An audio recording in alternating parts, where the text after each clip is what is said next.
this is going to be exciting. And I haven't had a Red Bull. I don't know if you have. I haven't. I passed on the Red Bull today. Casey Jackson with Jacksons of Kingfisher, Chevrolet. GMC.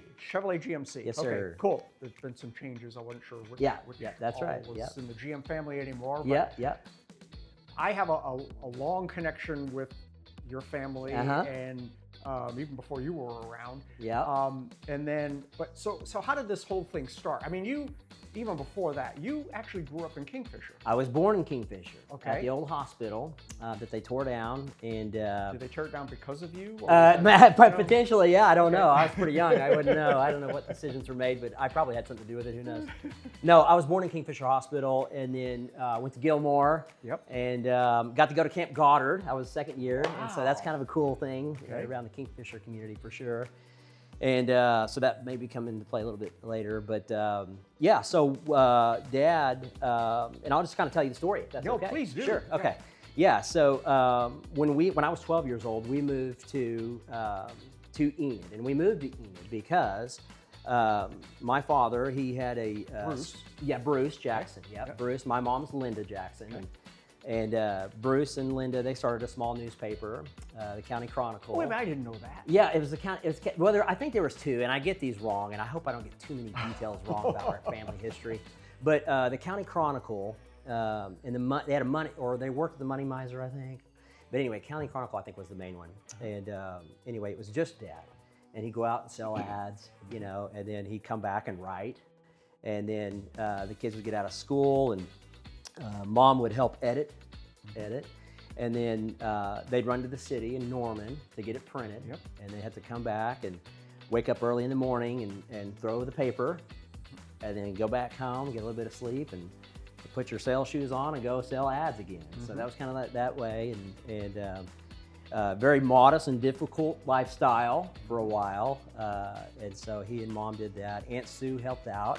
Give a big shout out to Aunt Sue, and there were some others around the community. Forgive me, I don't have all the names in front of me, but anyway, that's where Dad, I think, and Dad and Mom went to high school in Kingfisher, Bruce and Linda, and they had a lot of connections. It made a lot of connections through there. And so anyway, the Reeds, Kingfisher Times Free Press, approached my father about purchasing his small little County Chronicle newspaper. And so he sold them the newspaper at that time, and for them, they never really had any money. And so it was a little bit of money they finally had, after selling that. And so Mom got her a nice home that she remodeled and that kind of thing. And so Dad, Mike Johnson, the late Mike Johnson, great man, and that family, Mike called Dad and said, "Hey, if you don't have the paper anymore, you want to come sell cars?" And Dad said, "Well, I'm not really a car salesman, and that's not really my thing, You wouldn't know it. Yeah, if you know Dad, yeah." And so, but Mike said, "Hey, just come out, and I hope I get the story mostly right. I've heard it 100 times, so I should be able to."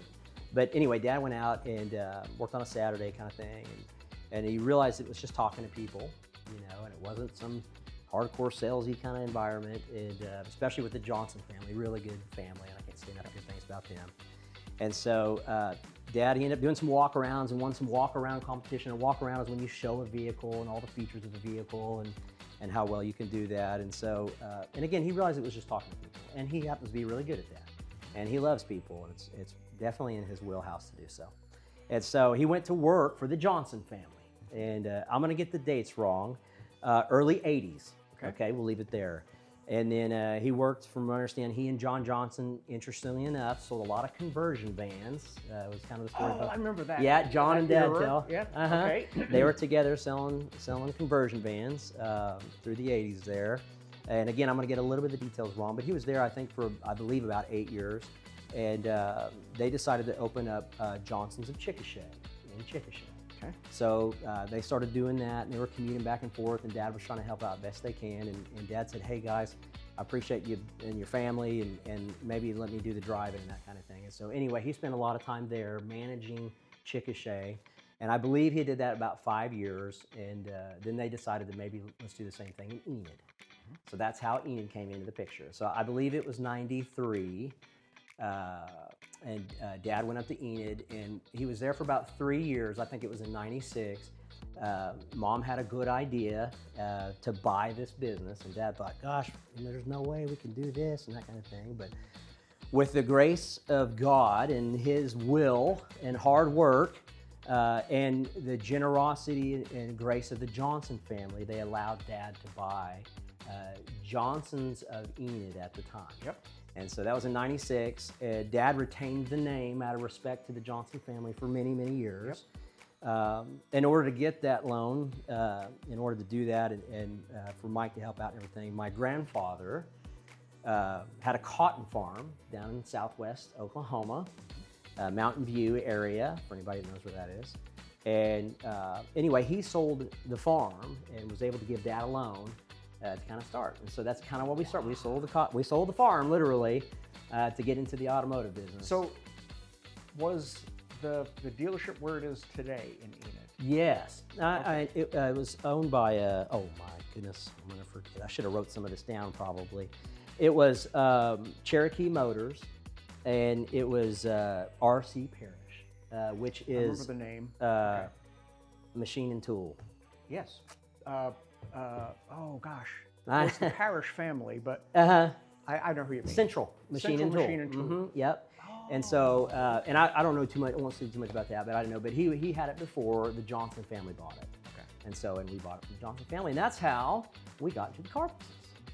So, wow. Yeah. Okay. Yep. So this is still before your time, though. Yeah. So when we moved out, I grew up, like I said, went to Gilmore, and I was at the middle school, which is now the high school. Yep. I remember that. And anyway, when I was about 5th, 6th grade, we moved to Enid.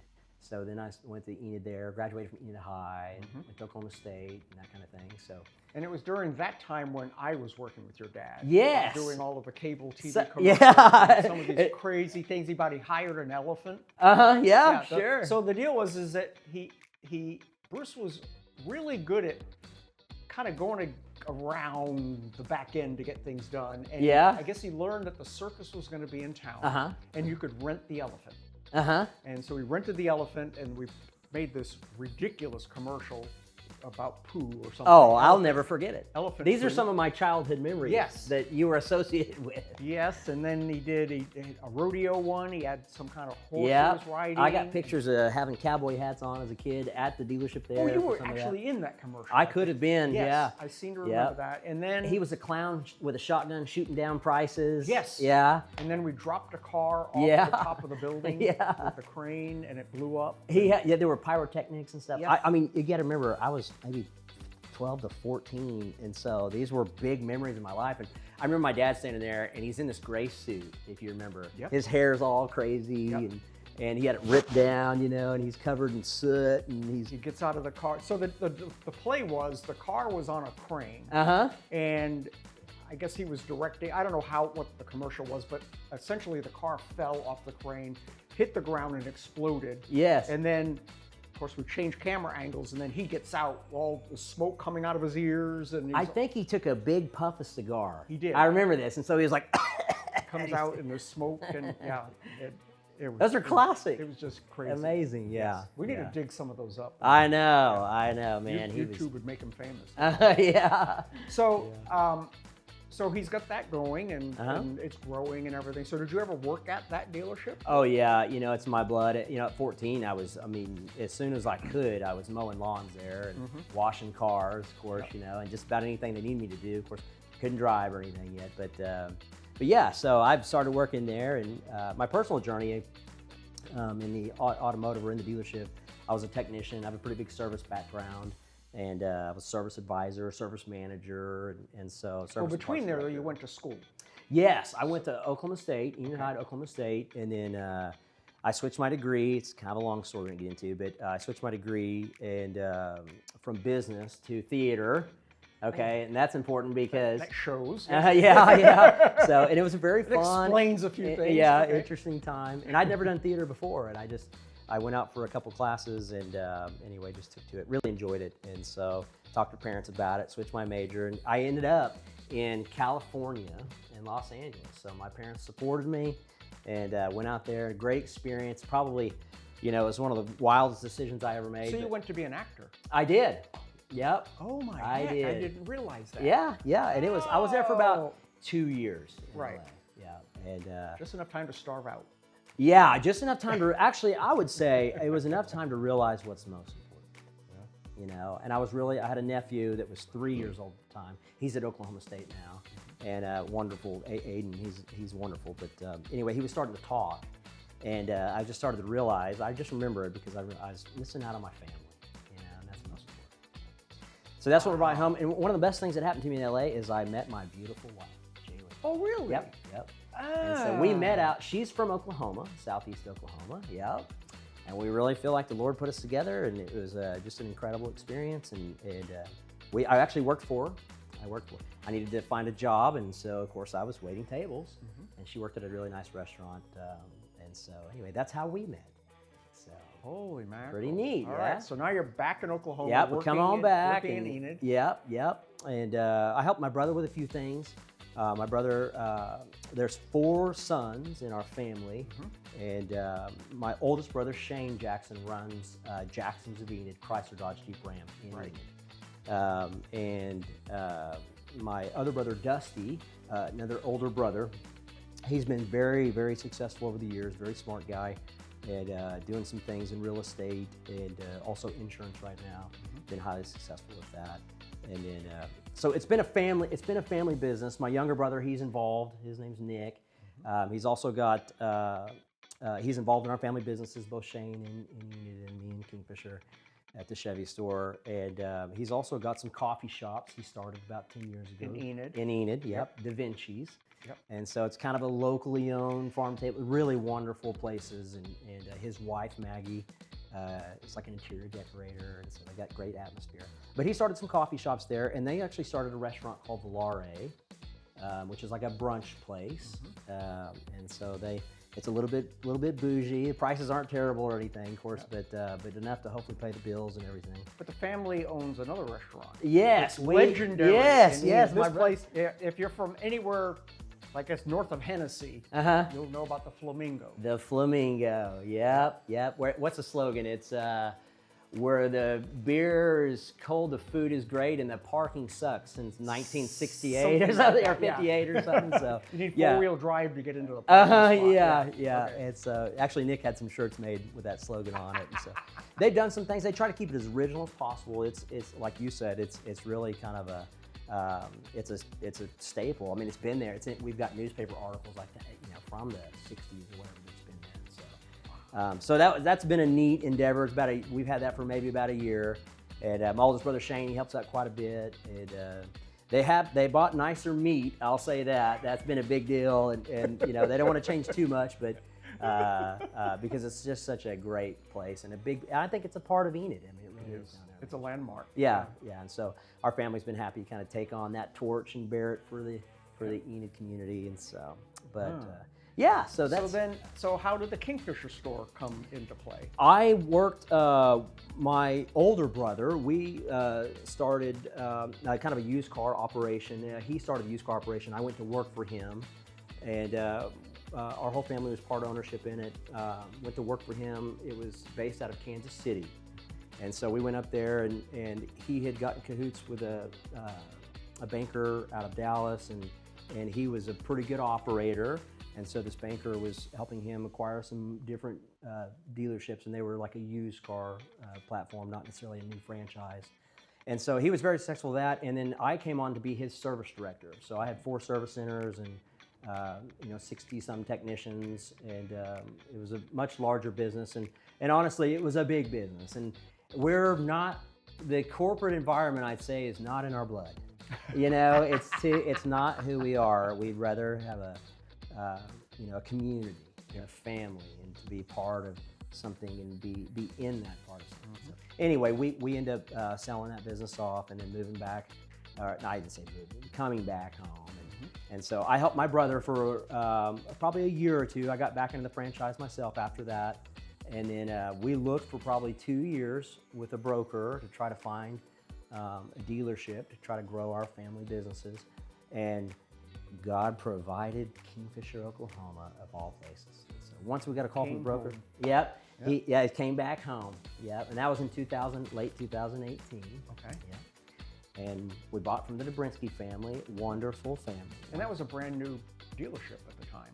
Yeah, I think the Dobrinsky family built that in 2006, I believe, and had a wonderful reputation there. Again, wonderful family. Mike is a House rep. Mike Dobrinsky is now a House rep, serving our state in Northwest Oklahoma, doing a fantastic job with that. So, yeah, and so I think hopefully we blessed their family, they blessed our family, and so it's been really, really a good. And I can't say enough how thankful I am for the Kingfisher community and the surrounding areas. And this part of the world is a wonderful part of the world. I am very thankful to be here and around the people that are here in several different communities. Well, and it's two-way, because I know enough about you and your family and the business that you give back a lot. We really try hard. The car business has its challenges, and especially of late with interest rates and so on, the economy. Surviving COVID with one car on the lot. It's been a strange 5 years that we've been, and so there's a bunch of navigating through that. But again, we're blessed to be where we are, and we're blessed to be in part of the community we are, and really have the family. And what I mean is the people there, the employees there. Really, our family name is on the business, and we're on the hook for the business, but really the business is its people, and I am very thankful, and I have wonderful people.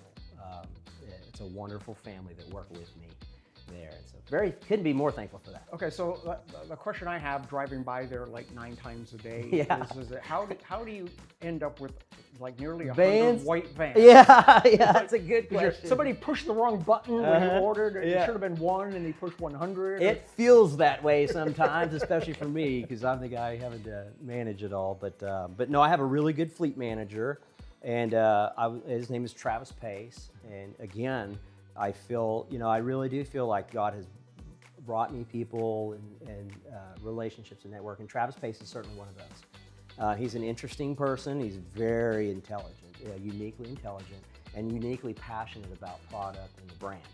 And he was working in the city at a store, didn't get to see his family much, and I called him on a whim. And actually, I called him on a trade where I was trying to trade my new vehicle for one of his new vehicles for a customer. And he introduced himself and said, "Hey, I'd like to come help you sometime." And I didn't think much of it because we're all busy in the car business, And sure enough, he shows up out of the blue on a Saturday and give him a big hug. It's right when he walks in. I was so happy to see him. I never met him before, And right on the showroom floor there, and he said, "Let me help you." And next thing you know, he's got all these papers spread out, and he's got a different mind, a beautiful mind.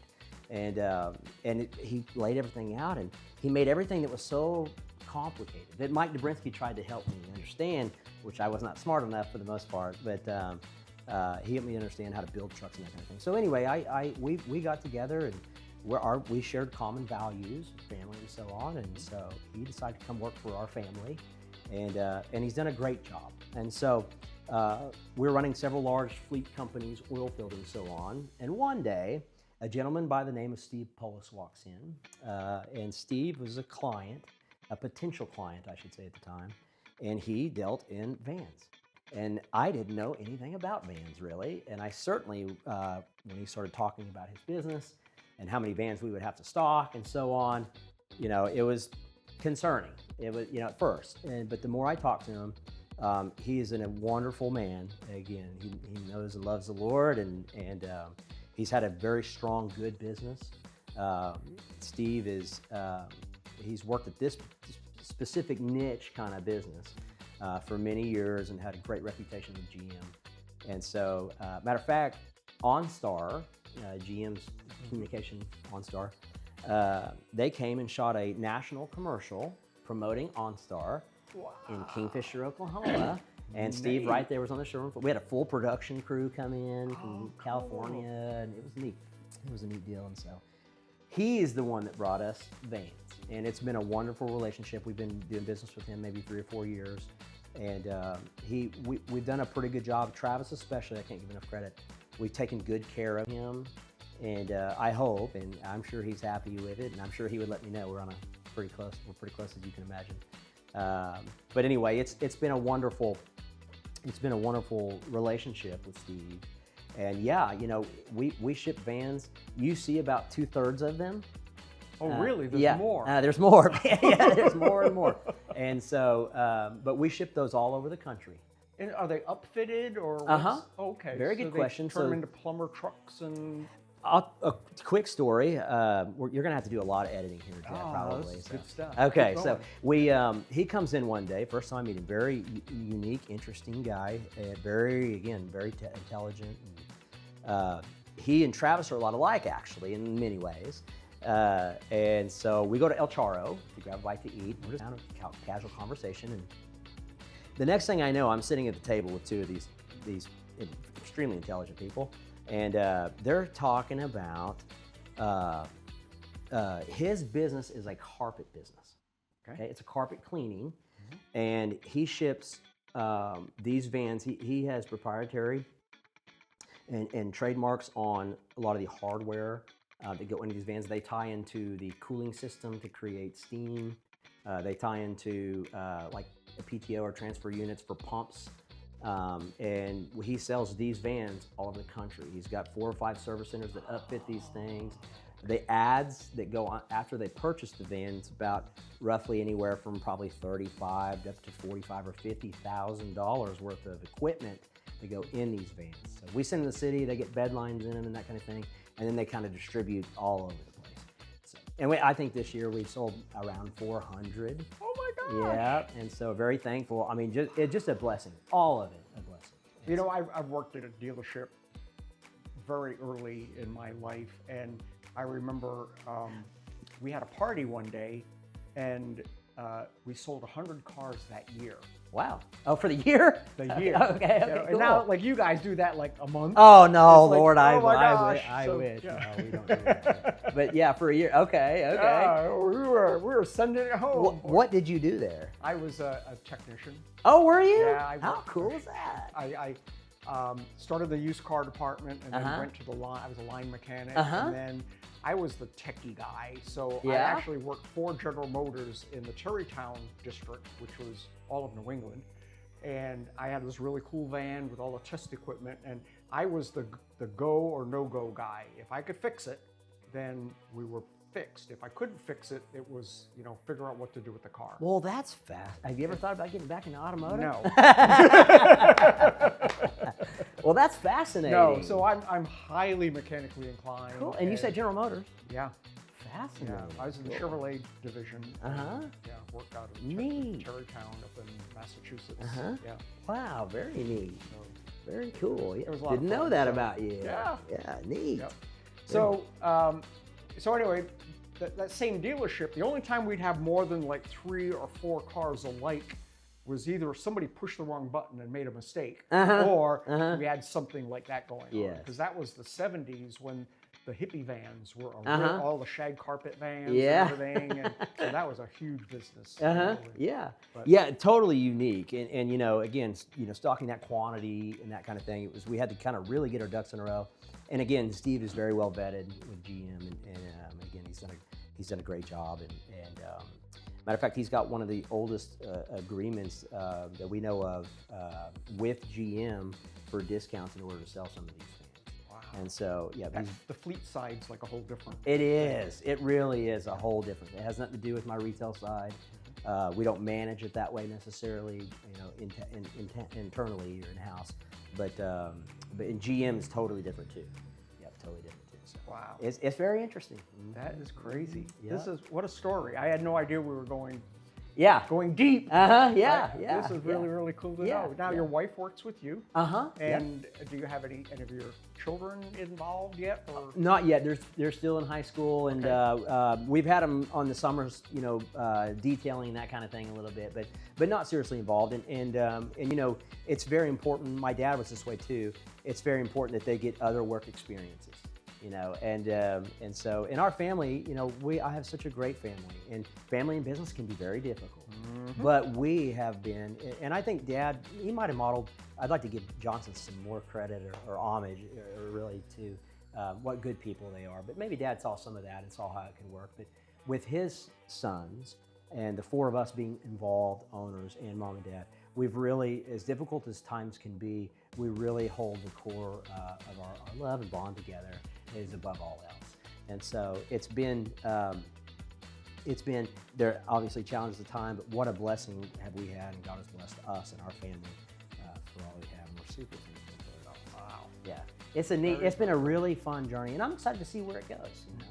We're in some interesting times, but aren't we blessed in this part of the world, and especially in the communities that we have here locally? And so I'm actually, as crazy as it is, I'm looking forward to it all. So. See where it all comes. Yeah, yep. yeah. Fantastic. Casey, thank you so much for, I know you're a crazy busy guy, and you had like 9 Red Bulls before you got here. Yeah. From day to day, now you gotta stay go up. Burn it off. Yeah. Appreciate you hanging out with us and telling your story. And this been a pleasure. This is pretty amazing. Been a pleasure. Go see Casey. Come see us. Jackson's a Kingfisher. Chevrolet GMC. Buy a white van. Yeah, we got plenty. Stay tuned.